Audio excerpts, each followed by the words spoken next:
Hello everyone and welcome to Nerd Goblin Art. I'm Lula. I got this mould like a year ago, last year, and I never ended up doing it. So I'm going to use some of the Tiny Turner pigments. I have Wicker,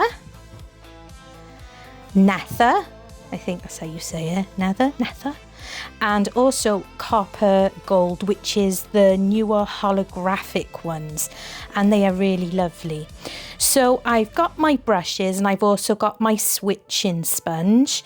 If you don't know what those are just, you can get their cosmetic things. You can get them from Amazon, you can get them all over. You can even get them in pound shops and discount shops, and you can just, switching brush, you just clean off your brush as you go.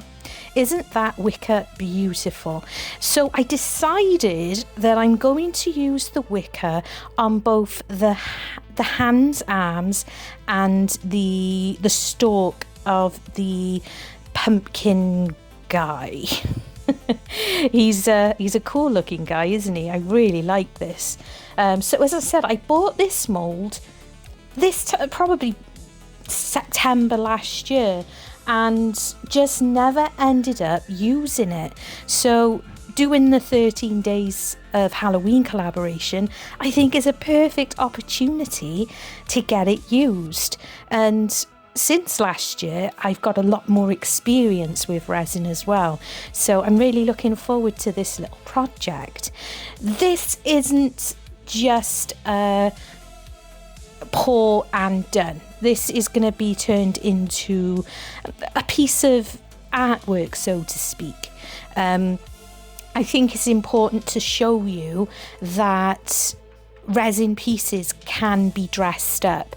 They can be given an evening coat, so to speak. So if you're creating things for show, this is a good thing. And even if you're creating things to hopefully sell at markets, again, this is a great thing to show you, and hopefully it'll inspire you and give you some ideas. Now, between putting on these pigments, I'm just using sellotape just to take off the pigments away from where I obviously don't want them. It's a little bit, you can use wipes as well. It's just, I think that this was a much quicker job, and it means that I didn't have to dry it after the wet wipes, because of course resin doesn't like water-based things. And also the pigment powders don't like it either, so I didn't want to end up having any gaps and having to go over it again. But this colour is absolutely stunning, and I haven't used it enough. You can see that I've not used it as much as the others, and I thought, isn't this a lovely one to use? It reminds me of, I don't know. I was gonna say like velvet, like a velvety. It makes me think that it's like a velvet jacket, velvet material draped over this guy. But yeah, really lovely. And one thing about these pigment powders as well is they go on so lovely. They go on basically every mould I've ever had used. Goes on really lovely, and it cleans off incredibly easily as well. I have had experience with many different brands, some unbranded, and they can be terrible for cleaning off. So that is one good thing. If you are interested in buying them, I didn't get them for free. They weren't. I bought them myself, but a small business, so to speak, and a UK based one, I will sing their praises where it's deserved. These are by the Tiny Turner, and Toompish Crafts, our lovely Wendy, is the supplier. So I will link the website down below if you would like to buy some. So this one is the newer holographic pigments. They've recently been released and they really are lovely. And when I was I was considering, I've also got Poison, which is I had Poison, one of my favourite pigments, but I thought I'd ordered another one, but apparently I hadn't. So I will be ordering a fresh one because Poison is an amazing pigment. So if I'd had that one left, I definitely would have been using Poison on the pumpkin head itself. It's just it's a much more intense colour than this one, but this is lovely. It is perfect. It really is. But I would have preferred the Poison. So I'm just using the sellotape once again, and I will be at this point, I hadn't completely decided what colour I was gonna put in my resin. So just to be on the safe, because sometimes I'm an ass, sometimes I change my mind. So just to be on the safe side, I'm just making sure that I'm using some of the Rosifer black pigment powder. I don't have any really of any other powders left. My go-to one hasn't been available on Amazon, which I like to use. So this one's fine. It is okay. So after burnishing them in, it's always a good idea to get one of your fluffier brushes just to go all over it to make absolutely sure everything's there and nice and tidy. And I didn't mind either that if there were anything missed around the mouth as well, that if a little bit of black runs, I really didn't mind. But look at those colours, absolutely beautiful. So what do we need? That's right, gloves, which means magic. And we love magic. Yes, we do. So I'm going to be popping this on my G3 tray. The G3 is from Resiners, and it is a fabulous curing machine. It's their new curing machine, which I absolutely love. It really does help. You can basically cure stuff. This is on the flat setting, and you can turn it over and have it on the tall setting. But because this is flat, I don't need it tall, do I? There we go. And it is also, get this, it's also a UV, there's also a UV light in it, which is awesome, especially if you have a lack of space. So I've just taken my resin out of my debubbler, and I'm just going to be pouring in. I won't pour it all in at once. I just want to give it some flow because there is quite a lot of detail in this, especially where the fingers are. So I just want to fill it so far and then give it a little wiggle, a little bit of a jiggle, and also use my heat gun. The isopropyl alcohol is fine to use once you've covered up all of your colours. I don't want to potentially affect the burnished powders by spraying isopropyl alcohol beforehand, so I do tend to wait until the mould is completely covered before doing that. But your heat gun is absolutely fine, and of course if you don't have a heat gun and you use a long neck lighter, just be wary that if you do spray isopropyl alcohol, make sure that your isopropyl alcohol, if you are using a long neck lighter, I think I got the words wrong way around. Probably I did. Words are hard. So make sure if you're using a long neck lighter that you let it settle your isopropyl alcohol. There we go. We got it there in the end, didn't we? Because obviously you cause flames. We will be causing flames later. Oh yes, but it's going to be on purpose. Absolutely on purpose. So no fire starter stuff going on here, like with Karen of the Dragon's Cave. Oh no. This is going to be on purpose fire. Isn't that exciting? Ooh. So I filled that up. It's looking good, and I had these ready waiting in the wings. These are chocolate. This is a chocolate mould from Amazon, and they're great. And I sprinkled in a bunch of browns and coppers and just very quickly brushed it in. And as you just saw, on this occasion, because of the amount I put in, I basically did the chuck-in method, but then burnished it and then sprayed liberally with the isopropyl alcohol and filled them up. So here we go. We're going to unmold all the little pumpkins first. I will be using these within the make as well. I may or may not use all of them. If I don't use all of them, I will put them aside because these are very handy and I can use them again. So pop that to the side. So these are really lovely. I'm really happy with how they've come out. And as usual, because I transported it to the other side of the room, I got a little bit of overage, but that's fine. I can just trim it away. But aren't they beautiful? The colours are so rustic looking. I really like that. So once again, a little bit of overage on this one, and that's just where I carried it to the other side of the room so I could get on with other projects. Ignore me, don't look at my reflection. So that's looking clean, that's looking good, and check that out.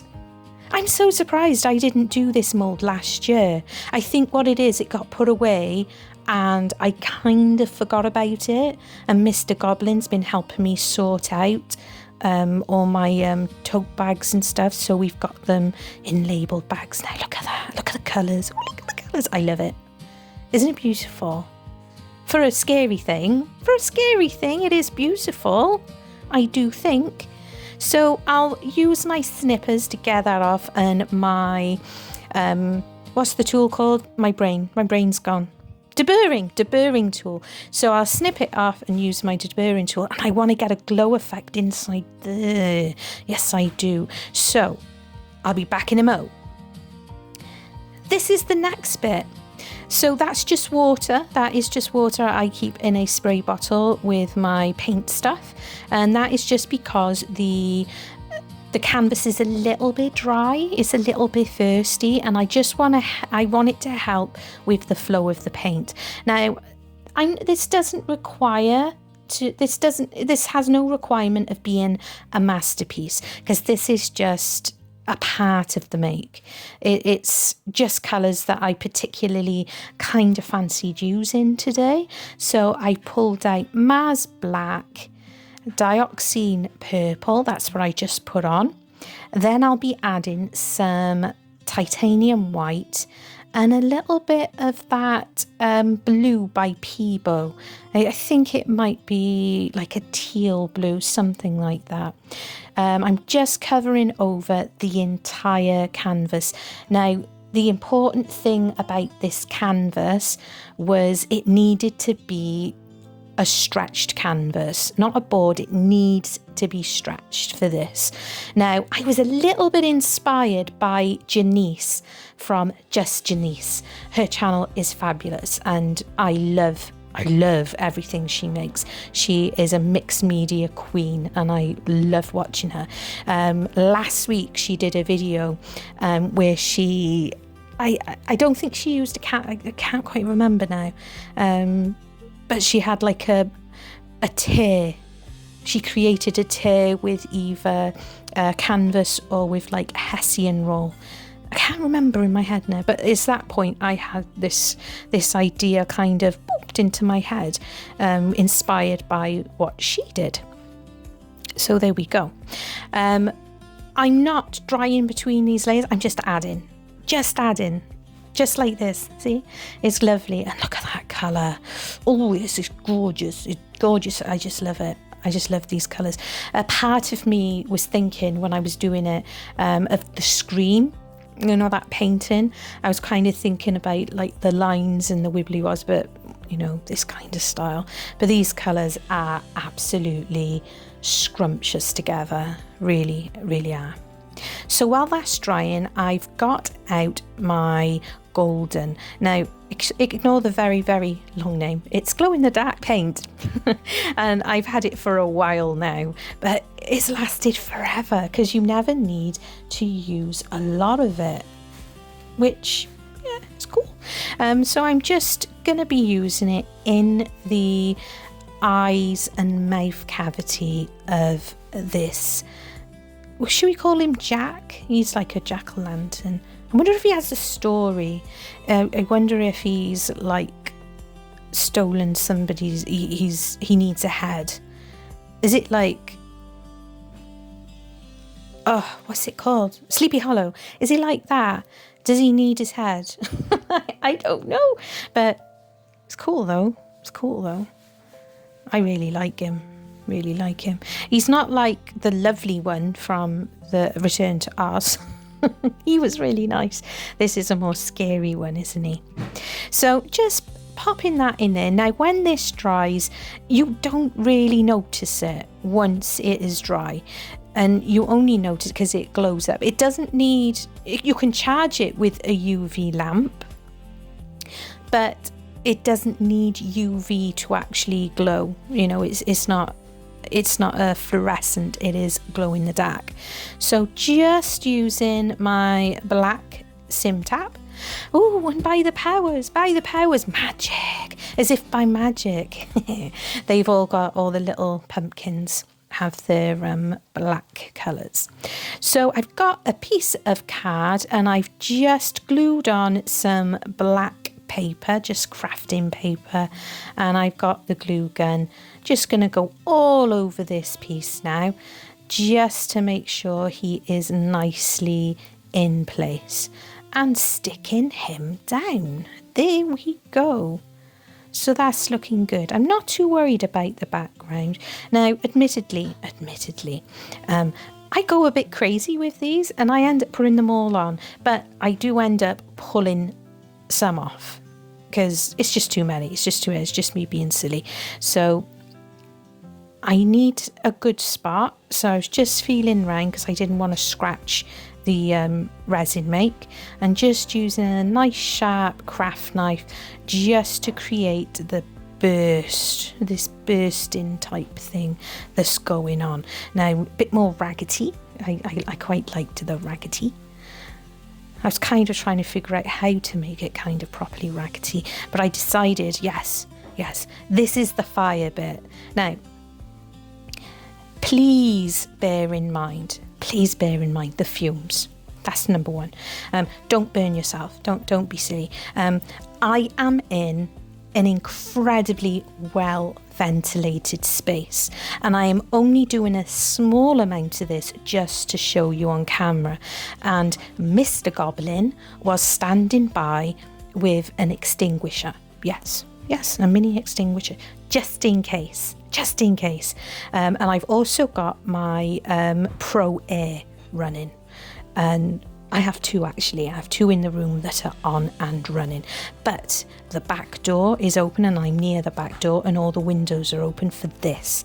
But this only happens for a few moments before I take it outside, because I just wanted to show you a little bit on camera. Just a small amount of it, just burning off the edges. Now, do you ever recall doing this with a grown-up, perhaps when you were a kid? I remember having a project at school where we had to create like pirate maps and stuff, and me and my dad were in the garden.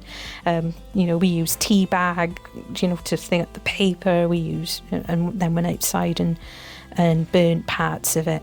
So I am going to take this outside to finish off. So that's looking great. I'm really happy with that, but it's too white. Now, perhaps I don't know if I should have done this beforehand, but then this is resin dye. These aren't alcohol inks, but I'm not fully sure of what they do contain. So I wanted to make sure. I decided to do afterwards, basically, because I didn't want to add flame to something that might contain, anything like alcohol inky. So I've just added to water, that is just water, some yellow and some brown resin dye. And this is just gonna give the impression that it's really, aged up a bit, where he's bursting through. which really is going to be looking like he's bursting through. And the great thing about using this is that it doesn't take too long to dry either, which is another great thing. And just going all the way around and making sure I'm going right up to the edges, just like that. And I also want to add just the yellow on its own, just out to the corners, just to add that little bit extra depth.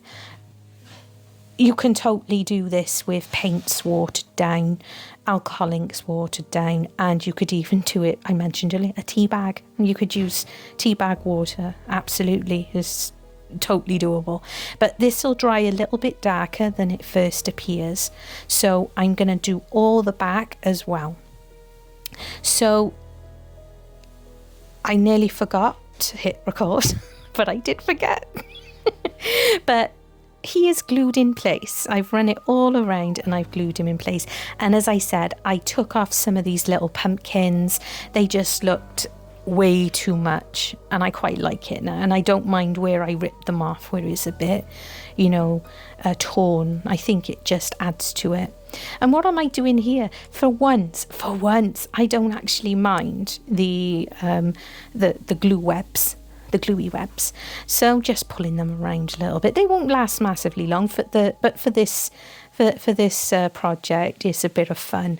You can always use some like hulu glue. I've used it recently, use it quite often for creating webs and dribble and stuff like that. So just trying to decide if I want to add anything else or if it needs anything else. But I decided no. I did consider gluing some of those pumpkins to the outside, but you know what? It's overkill. And check him out. Oh my goodness. I will give them a charge up because the paint's been around for a minute, but it still glows. It still glows in the dark, and I'm really happy with it. Really happy with it. If I can find the link to this mould, I will pop it down below, but as I said, it was a year ago. Please check out down below the playlist of the other contributors to the 13 days of Halloween. This is actually day 6, Lou. It's day 6. You got it wrong. Or is it day 5? I don't know. Love you. Stay weird. Her fingers dance like spiders spin, crafting worlds from deep within, with resin drips and clay that bends, a goblin's touch that never